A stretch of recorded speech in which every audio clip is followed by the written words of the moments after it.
केवल रवि किरणों से जिनका संपूर्ण प्रकाशित है अंतर,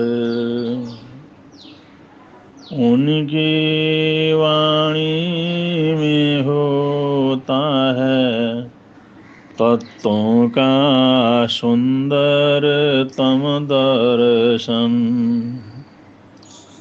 सत्य दर्शन बोधाचरण पथ पर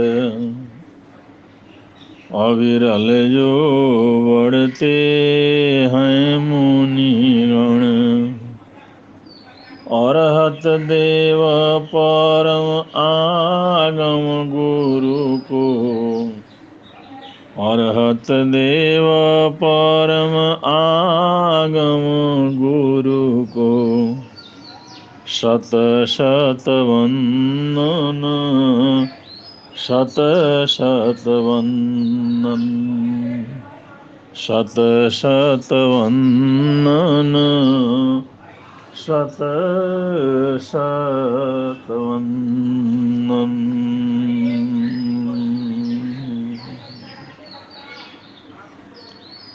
विचरण करते हुए पैदल भारत भ्रमण करते हुए बहुत बार स्कूलों में रात्रि विश्राम का योग बनता है और प्राय करके अनजान क्षेत्रों में स्कूल रुकने के लिए मिल जाते हैं। तो उस स्कूल में प्रवेश करते हैं तो बाहर लिखा हुआ रहता है सीखने के लिए आइए, पाने के लिए पधारिए।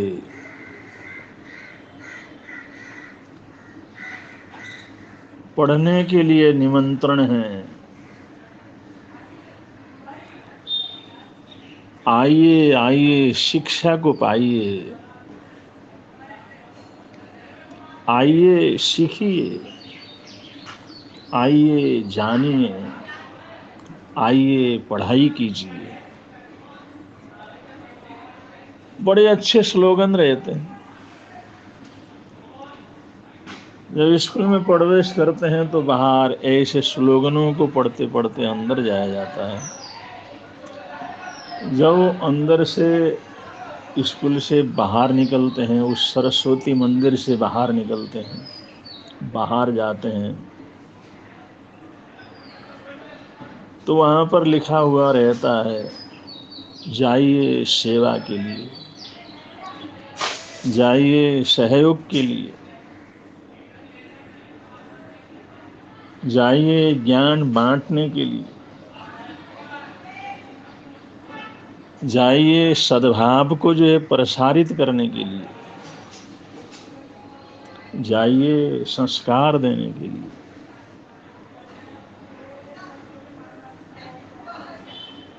जाइए सरस्वती का ज्ञान जन जन तक पहुंचाने के लिए। जाते समय उस शिक्षा मंदिर से, सरस्वती मंदिर से निकलते हुए तो जाते जाते भी ये श्रेष्ठ स्लोगनों को पढ़ने का जब मौका मिलता है, मन गहरी अंतर यात्रा में उतरता है। काश ये स्लोगन हमारे जीवन में उतर जाए, काश ये स्लोगन हमारी यादों में रहें, ये स्लोगन हमारी भाषा और आचरण में उतरें।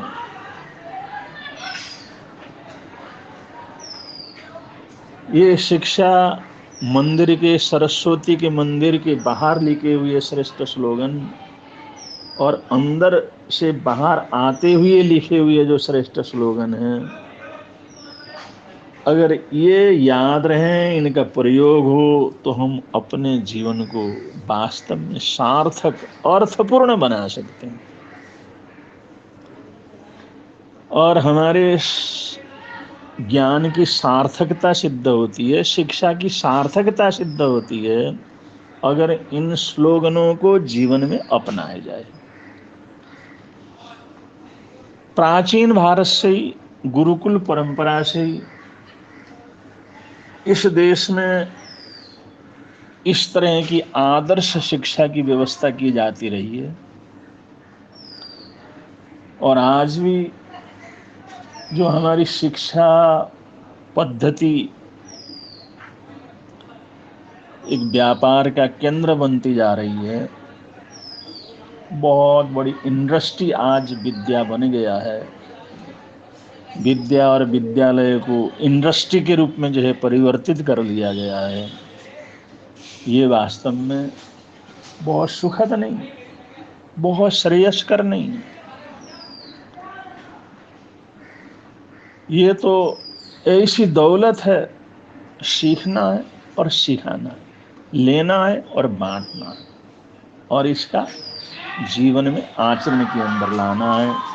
ये प्रवृत्ति अगर बन जाए तो हम आमूल चूल अपने जीवन को, जीवन की पद्धति को, जीने के तौर तरीके को बदल सकते हैं। एक छोटे से गुरुकुल में गुरुकुल के आचार्य ने अपने शिष्यों को अच्छी तरह से ज्ञान दिया, शिक्षा दी, प्रैक्टिकल शिक्षा दी, तरह तरह के ज्ञान से अवगत कराया, तरह तरह की व्यवहारिकता से अवगत कराया। और वो उनमें से कुछ शिक्षित हुए, उन्होंने अब पढ़ाई पूरा करके अब समाज में, घर में वापस जाना था।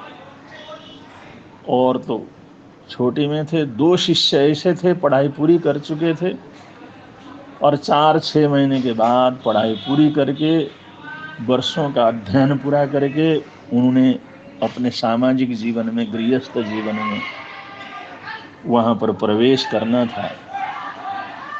तो आचार्य ने उनको कहा कि मैं यात्रा के लिए जा रहा हूँ, तीर्थ यात्रा के लिए जा रहा हूँ, और 4-6 महीने में लौटने की कोशिश करूँगा, और तब तक के लिए मैं ये 2 डिब्बे तुम्हारे को दे करके जा रहा हूँ। उसके अंदर बहुत अच्छे गेहूं से भरे हुए 2 डिब्बे आचार्य ने अपने शिष्यों को पकड़ाया, भाई इनको संभाल करके रखना, इनको सुरक्षित रखना।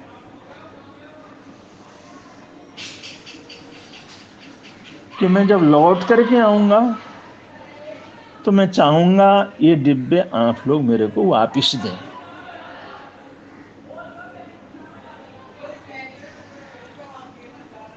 उनको समझाया, रेख देख की जिम्मेवारी दी, और वहां से वो यात्रा के लिए, तीर्थ यात्रा के लिए निकल गए। एक शिष्य ने उस गुरुजी के दिए हुए गेहूं के डब्बे को अपने पूजा स्थल के ऊपर रखा, उसके ऊपर फूल चढ़ाया, गुरुजी के प्रसाद के लिए, आशीर्वाद के लिए बहुत कृतज्ञता प्रकट की। रोज उनके दर्शन करता था, उन गेहूं के दानों के दर्शन करता था, पूजा करता था, आरती करता था, उनको नमस्कार और वंदन नमस्कार करता था, और बड़े अदब से, बड़े आदर से, बड़े सत्कार से उस गेहूं के डिब्बे को संभाल करके उसने रखा, और बड़े सम्मान के साथ रखा। लेकिन उसको अच्छा नहीं लगा। उसका जो दूसरा साथी था, विद्यार्थी, वो उसको लेकर के कहीं चला गया। उन्हें सोचा भाई उसने रखा भी नहीं, उसकी पूजा भी नहीं की, उसकी अर्चना भी नहीं की, पूजा स्थल के ऊपर उसको रखा भी नहीं, उसका मान सम्मान भी नहीं किया। गुरुजी का दिया हुआ प्रसाद है, एक संस्मरण है, उसको तो संभाल करके रखना चाहिए। लेकिन उसने कुछ नहीं संभाला, कुछ नहीं किया। वो देखता था ये भी तो कुछ संभाल करके रखता होगा, कुछ मान सम्मान करता होगा। लेकिन 4-6 महीने, 8 महीने बीत गए, लेकिन कभी उस गेहूं के डब्बे को निकालते हुए, या उसकी पूजा करते हुए, उसका प्रक्षालन करते हुए, उसकी आरती करते हुए उसने कभी नहीं देखा। और पूछने में उसको संकोच हुआ। उन्होंने कहा चलो गुरु जी ने दिया है, पर मैंने तो बड़े आदर सत्कार के साथ संभाल करके रखा हुआ है। अगर ये क्या करता है क्या नहीं करता है, गुरु जी आएंगे अपने आप निर्णय करेंगे, मैं क्यों पूछूं। कभी कभी जिज्ञासा भी हुई, लेकिन उसने पूछा नहीं। असल में ये जो दूसरा शिष्य था, उसने उन गांवों के दानों को देखा, बड़े अच्छे दाने हैं। उसने सोचा इन दानों को रखे रहने से तो क्या फायदा होगा, या इनको रोटी बना के खाने से भी कोई फायदा नहीं होगा। गुरुदेव ने कहा है मैं आऊंगा तो वापस लूंगा, तो तब तक इनको सुरक्षित रखना है। तो सुरक्षित रखने के लिए वो वहाँ से गया और जाकर के जो उसका अपना दूर दरार के अंदर खेत था, उस खेत के अंदर उन दानों को उसने अच्छी तरह से जमीन सेट करके उन दानों को वहाँ पर उसने बुआ दिया। जिस समय दाने वहाँ पर बो दिए, समय ऐसा था बरसात वगैरह हो गई, फिर सर्दी वगैरह लगी, उन दानों के अंदर अंकुरित वगैरह हो गए। उसने सोचा भाई इन दानों के एक के हजारों लाखों दाने बनाए जा सकते हैं, हजारों दाने बनाए जा सकते हैं, तो इतने दानों के तो कितने दाने बनाए जा सकते हैं। तो इससे इसकी उपयोगिता भी बढ़ेगी और इनकी सुरक्षा भी होगी, और ये बड़े सम्मान के साथ गुरु के चरणों में अर्जन भी किए जा सकेंगे। इसलिए उसको खेतों में ले जा करके फेंका, मन छर दिया, वहाँ पर रोप दिया वहाँ पर। लेकिन ये मिट्टी में कोई सोचे भी, उसने तो गुरु जी के दिए हुए गेहूं के दानों को मिट्टी में मिला दिया। उसने तो अपमान कर दिया, उसके ऊपर पैर रख करके चलता है, उसकी तो पूजा ही नहीं की। लेकिन ये अलग अलग सोच है, ये समझ की बात है। उस उनके विद्यार्थी ने उसकी पूजा अर्चना नहीं की, उनकी आरती नहीं उतारी, बल्कि उसको जमीन के अंदर ले जा करके डाला। और गेहूं तैयार होने में क्या है, 3-4 महीने का टाइम लग जाता है। 4-5 महीने के अंदर तो गेहूं पूरी तरह से तैयार हो जाते हैं। ऐसा अच्छा मौसम आया, ऐसी अच्छी सर्दी पड़ी और ऐसी ओस पड़ी, जैसे जैसे वो गेहूं के पौधे आगे बढ़ते चले गए, ओस और ठंड और उसके अंदर ओस, उससे वो गेहूं की खेती इतनी अच्छी हुई और इतनी हरियाली छा गई, उसमें ज़्यादा खाद भी डालना नहीं पड़ा, उसको जो है संभालने की भी ज़रूरत नहीं पड़ी, उसमें दवाई छिड़कने की भी ज़रूरत नहीं पड़ी। मौसम की ऐसी अनुकूलता रही, बहुत अच्छे दाने, बहुत अच्छी खेती हो गई। वो जिम्मेवारी सौंप करके वो आया था, और 6 महीने बीतते बीतते वहाँ से सूचना आई, आपके गेहूं के दाने जो आपने दिए थे और उनको जिस तरह से बुआई कर दी गई थी, और मौसम की बड़ी अनुकूलता रही, और समय समय पर वर्षा भी होती रही, और किसी भी प्रकार का नुकसान नहीं हुआ, और बड़ी संख्या में, बड़े तादाद में वो गेहूं की खेती बहुत श्रेष्ठ और अच्छी खेती हो गई, और बहुत बढ़िया खेती हो गई है। उन्होंने सूचना दी, गेहूं का ढेर है, उसको हमने तैयार करके रख दिया, जब उठाना हो आप उठा लेना, और वो सुरक्षित यहाँ पर रखे हुए हैं। उधर 6-7 महीने के बाद अपनी तीर्थयात्रा संपन्न करके गुरुदेव आश्रम के अंदर पधारे, और स्वागत वगैरह हुआ, सम्मान वगैरह हुआ, पूछताछ वगैरह हुई, सब बातें हुई। और सब बातें होने के बाद एक आध दिन गुरुजी वैसे बैठे, इधर उधर सब संभालते रहे, देखा भाला, सार संभाल वगैरह की। और तीसरे दिन उन्होंने पूछा कि मैंने गेहूं के डिब्बे आप लोगों को दिए थे, क्या आप लोगों ने संभाल करके रखा हुआ? उन्होंने कहा नहीं गुरु, संभाल करके रखा हुआ है। तो उसने तो जिस समय वो पूजा के रूम से निकाल करके ला करके जिस समय दिया, गुरुजी बड़े प्रसन्न हो गए। गुरुजी, मैंने इनका बड़ा मान किया, बड़ा सम्मान किया, बड़ा आदर सत्कार किया, और इनको कोई तकलीफ परेशानी होने नहीं दी।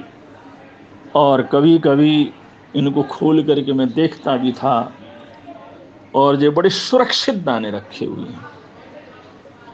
उसने बड़े सम्मान के साथ वो दाने उनको सौंपे। जिस समय वो दाने सौंप दिए, वहां पर गुरुजी ने स्वीकार कर लिए, भाई सुरक्षित रखने के लिए दिया था और सुरक्षित तुमने मेरे को सौंप दिया।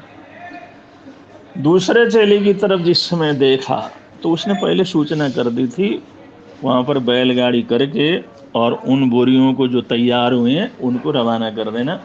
और वो बैलगाड़ी आकर के आश्रम के सामने खड़ी थी। तो गुरुजी ने दूसरे शिष्य की तरफ देखा, उन्होंने पूछा, भाई तुम्हें भी तो दिया था, उस दानों का क्या किया तुमने? उन्होंने कहा, गुरुजी वो दाने बाहर हैं, गुरुकुल के बाहर बैलगाड़ी है और उस बैलगाड़ी में रखे हुए, बैलगाड़ी में रखे हुए। मैं तुम्हें संभाल के रखने के लिए दिया था, मैंने संभाल के रखा था उनको। अब इशारा किया, सूचना दी, बैलगाड़ी अंदर आई तो वहां पर बोरे भरे हुए थे और उन्होंने वो सम्मान सहित, आदर सहित वो जो गेहूं के भरे हुए बोरे गुरुदेव के चरणों में समर्पित किए। गुरुदेव, जो दाने आपने दिए थे वो गेहूं के दाने आपको समर्पित कर रहे हैं।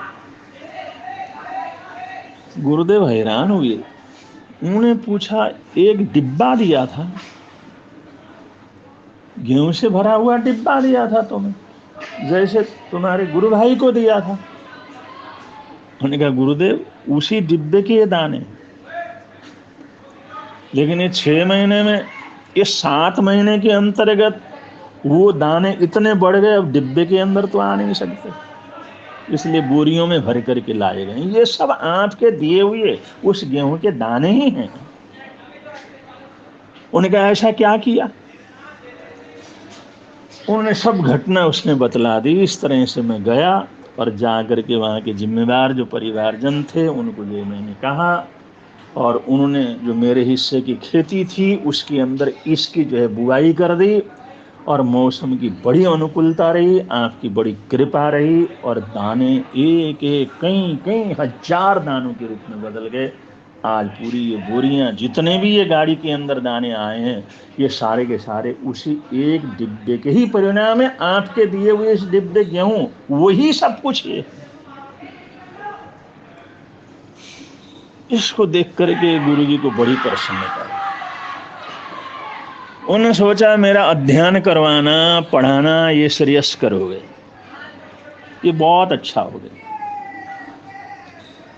और उन्होंने सोचा, शाबाशी दे बेटा, तुमने अपने ज्ञान का, अपनी बुद्धि का बहुत अच्छा सदुपयोग दिया, और तुमने पढ़े हो तो पढ़ने का जो परिणाम आना चाहिए वो तुम्हारे जीवन में घटित हुआ है। तुम्हारी परीक्षा पूरी हो गई हो और तुम कभी भी अपने घर में, अपने समाज में जा सकते हो, और तुम जहाँ भी जाओगे वहाँ पर इस अध्ययन का, इस पढ़ाई का, इस शिक्षा का, इस संस्कारों का आप इतना अच्छा सदुपयोग करोगे, आपके घर के लिए, परिवार के लिए, समाज के लिए, देश के लिए, सबके लिए कल्याणकारी होगा।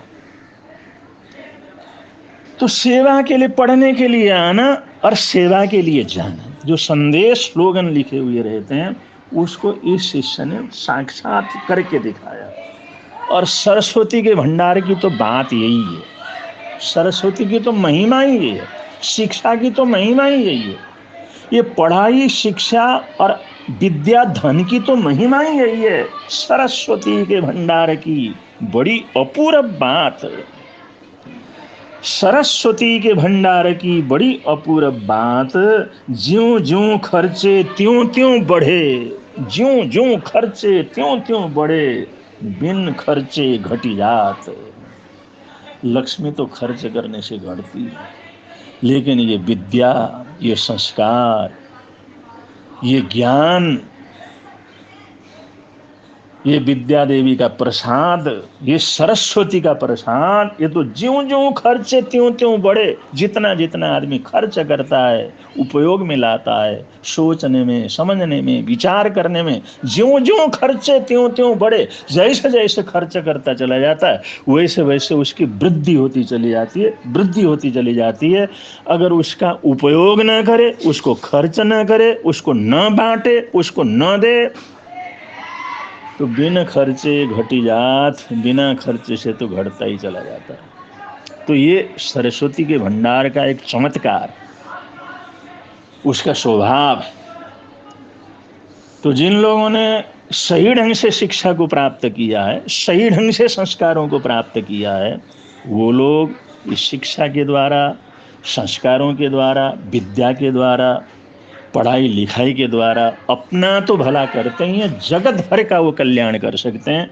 इसलिए विद्या धन को सबसे बड़ा धन माना है। विद्या धनम सर्वधनम प्रधानम, विद्या धनम सर्वधनम प्रधानम, विद्या धनम सर्वधनम प्रधानम। तो अच्छी शिक्षा, अच्छी विद्या, ये बहुत बड़ी दौलत है।